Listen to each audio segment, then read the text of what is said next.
Our next laureate is known for their support of education, and nothing says education quite like a graduation robe.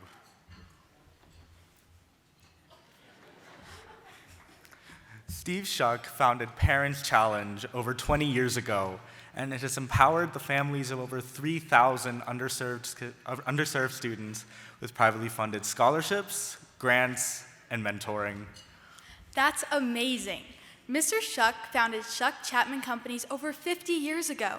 He has created and developed thousands of residential home sites and scores of commercial projects.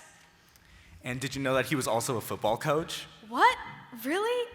I wonder if he can introduce us to a pro player. Or even Taylor Swift. Well, I'm excited to meet him. It's clear that he can do anything he puts his mind to. Let's watch the video and learn a little more.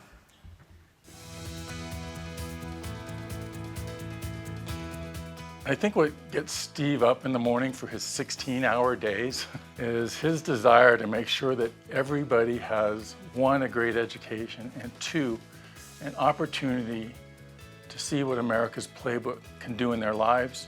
Steve Schuck's fearless attitude brought him to Colorado Springs. What happened over the next 50 years changed the landscape of the region and brought to the forefront one of the biggest champions for community the state has ever seen. Steve was born in New York City in 1936. Ended up getting admitted to the University of Pennsylvania, the Wharton School. Fell in love with coaching and unbelievably got a job as the head football coach at the West Point Prep School. We were pregnant with our first child, went back to New York, got a job. We knew we wanted to move to Colorado. I got a job here in Colorado Springs, working for a department store. I was an entrepreneur and I had all this pep and vinegar and drive and ambition. Steve formed Schuck Communities, now Schuck Chapman Companies. It wasn't necessarily projects that put him on the map. It was actually Steve himself. He's a very large personality. Very few companies of any sort can last 50 years, much less real estate that goes through these very tough cycles. I've had tremendous success and tremendous failure. Success is a lot more enjoyable. Motivated by what he learned in the rough and tumble real estate development world, he ran for governor in 1986. I refused to become so politically correct that I wouldn't offend anybody. He didn't make it, but he added so much to the political debate, the policy debate, especially in education, that we saw the results of that effort for years to come. Steve and Joyce founded Parents Challenge in 2000. We could make a difference if we became evangelists and activists in favor of school choice. And when you can celebrate having over 3,000 underprivileged kids that have had the benefit of scholarships to go to the right schools and get the right education, is something very few people can say they've accomplished.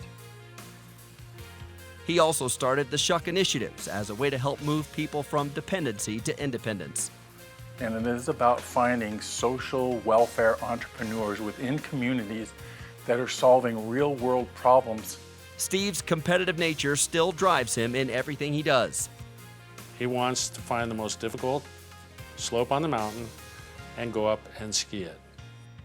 When I was 18 years old, he gave me a birthday gift to go to a Porsche driving school. Since we were asked when we were going to drive home over Independence Pass, go down the straightaway, he hits the brakes, we skid and drive off Independence Pass in a Porsche. Years ago when I was governor, I honored Steve with a Steve Schuck Day because I thought it's so important to really profile men and women in Colorado who had done good things for Colorado. Wherever you look that Steve's been involved, Colorado is better.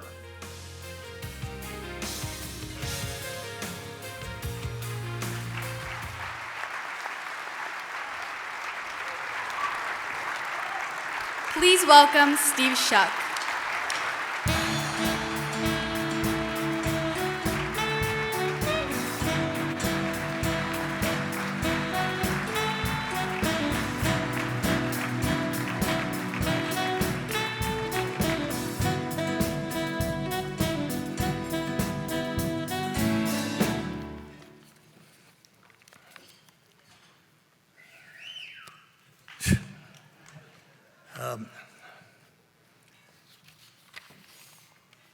My message tonight is one of great thanks. First, thanks to Robin and Junior Achievement, and to JJ and the Denver Chamber, both powerful champions of freedom, free enterprise, free markets, liberty, and capitalism. I'd also like to congratulate my fellow inductees. But most important on my list of those to thank is my wife, Joyce. She put up with me for 63 years, which is more than anybody should have to do.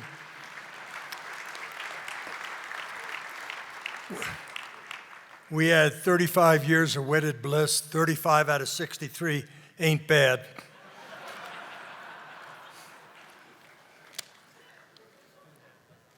Let me thank our children, Bill, Tom, and Ann, who are here this evening with their spouses, and who graciously shared Joyce and me with those we both committed to serve.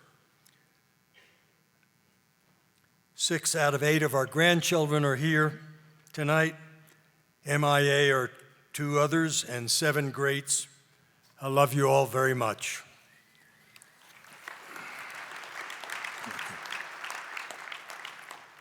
Well-deserved thanks to my business associates who are here, Brock Chapman and Steve Everson.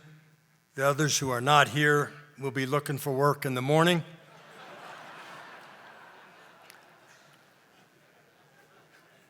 And sincerest thanks to Bill Cadman, who is building and running our foundation, and to Deborah Hendricks, who is here, who has been running Parents Challenge in such a fantastic fashion.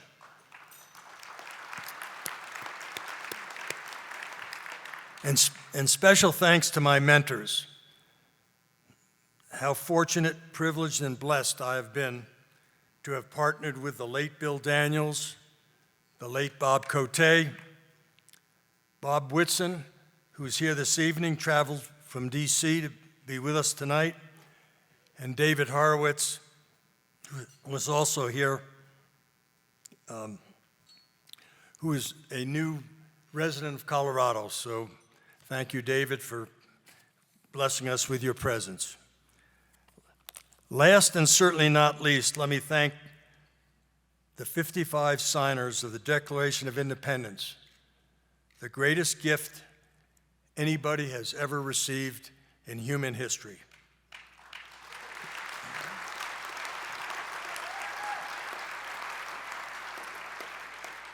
They pledged their lives, their fortunes, and their sacred honor to give us the freest, most generous, most opportunity-filled, the most prosperous country in human history.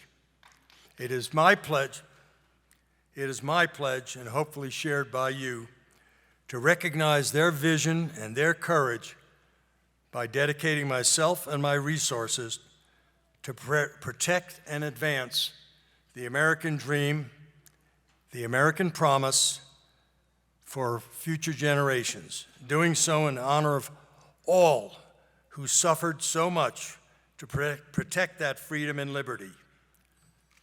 To quote Argentina's new president, Javier Milei, "Long live freedom, damn it."